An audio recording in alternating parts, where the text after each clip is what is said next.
네, 오늘은 자동차 정비 기능사 실기 시험 항목 중에 하나인 실린더의 마모량 측정법에 대해서 한번 알아보겠습니다. 우선 시험장에는 보시는 바와 같이 실린더 블록이 하나 이렇게 단품 상태로 이렇게 세팅이 되어 있을 거고요. 그리고 마이크로미터와 보호 게이지가 세팅이 되어 있습니다. 우수통수가 이렇게 4개니까 4기통이죠. 실린더 번호를 알아야 되는데요. 이 앞쪽 한번 찍어 보겠습니다. 보세요. 앞쪽에 보시면은 이렇게 물통로 구멍이 하나 나져 있죠. 지금 이쪽이 바로 실린더 안에 물제키프랍니다. 실린더의 물제키프. 그리고 여기도 마찬가지로 물펌프가 물을 이송하는 부분이죠. 물펌프.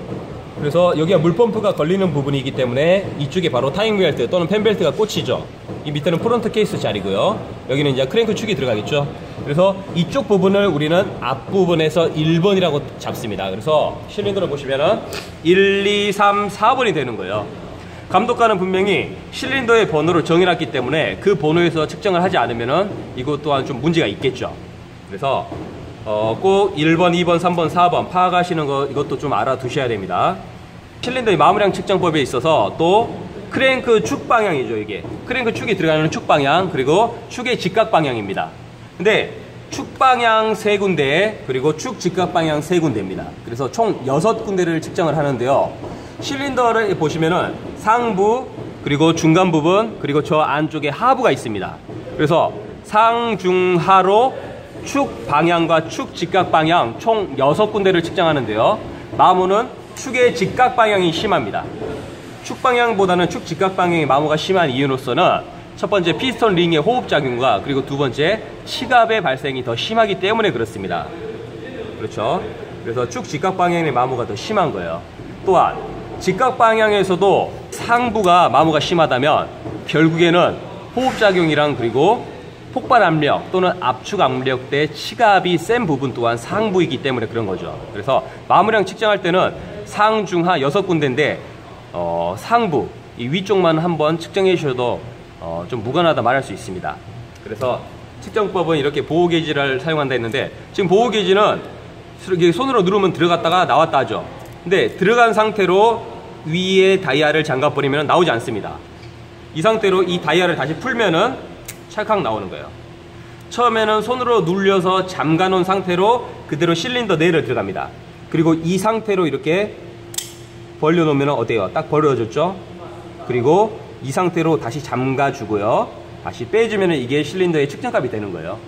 근데 제가 방금 전에도 말했다시피 축 방향보다는 축의 직각 방향의 마모도가 더 심합니다. 그렇죠? 그래서 저는 축 직각 방향에서 상부만 한 군데만 측정을 해서 이 답안지를 한번 작성해 보겠습니다. 우선 보세요. 조정이 다 된 상태로 잠가 주고요. 그대로 이거를 빼줍니다. 근데 이게 측정값이 됐는데 제가 이 값을 알 수가 없죠. 그래서 이러한 마이크로미터를 이용해서 보세요. 제가 측정을 한번 다시 또 해보겠습니다. 좋습니다. 소리가 났죠. 그리고 그대로 빼고 한번 값을 보겠습니다. 한번 이렇게 볼게요. 75가 보이고요. 75가 보이고 그 밑에 0.5 단위, 그러니까 위에 눈금이 아닌 밑에 눈금이 여기 보이죠. 그렇죠? 그러면 75.5 해놓고 그 다음 딤블 값이 몇이죠? 딤블 값도 대략 5 나오네요. 5. 그러면 75.55가 되는 거죠. 그래서 여기 좀 살펴보면은 보세요. 실린더의 안찌름이 70mm 이상인가 이하에 따라서 수중 한계값이 결정이 되고요. 그리고 또한 오버사이즈 한계값 또한 70mm 이상과 이하에서 1.5에서 1.25로 차이가 있습니다. 근데 지금 저희는 실린더의 안찌름은 75mm짜리죠. 그러니까 70mm 이상을 찾아봐야 됩니다. 수중 한계값은 0.2mm고요. 그리고 오버사이즈 한계값은 1.5mm가 되겠죠. 그렇죠. 그리고 여기 보시면은 또 KS 규격이라고 나와 있습니다. 0.25, 0.5, 75, 1, 1.25, 1.5. 방금 전에 말했다시피 70mm 이상에서는 1.5mm이고요. 70mm 이하에서는 1.25까지 오버사이즈 값이 결정이 되는 겁니다. 근데 저희는 몇 mm였죠? 75mm였죠? 그러면은 1.5까지는 오버사이즈 값이 커질 수가 있는 거예요. 한번 계산을 해보겠습니다. 여기 한번 보세요. 방금 전에 75.55mm였습니다. 측정값이 75.55mm였죠. 근데 여기서 진원 절삭값이라 해서 0.2mm를 플러스를 시킵니다. 여기서 진원 절삭값이란 실린더에 마모가 있는데 실린더가 이렇게 타원형으로 마모가 발생할 수가 있잖아요. 그래서 얘를 동심원 그렇죠. 동심원 진원으로 만들어준다 해서 0.2mm를 플러스를 시켜서 깎아버리는 거예요. 그게 0.2가 그래서 붙는 겁니다. 그러면 75.75가 됐죠. 근데 75.75에서 그대로 이 오버사이즈 값을 보니까 여기 0.75짜리가 있네요. 맞죠?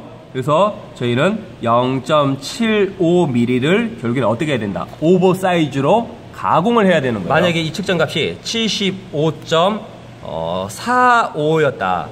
그렇죠? 45. 45면 또 값승값이 나오기 때문에 만약에 75.15였다 해보죠. 플러스 진원절삭값 0.2mm죠. 그럼 얼마죠? 75.35죠. 그러면 이때는 오버사이즈 값이 0.5mm가 되는 거예요. 정비 및 조치사항 같은 경우는 0.75mm를 결국에 오버사이즈 값으로 재가공한다. 이렇게 하면 되겠죠. 오늘 실린더의 마모량 측정에 대해서 알아봤습니다. 이상입니다.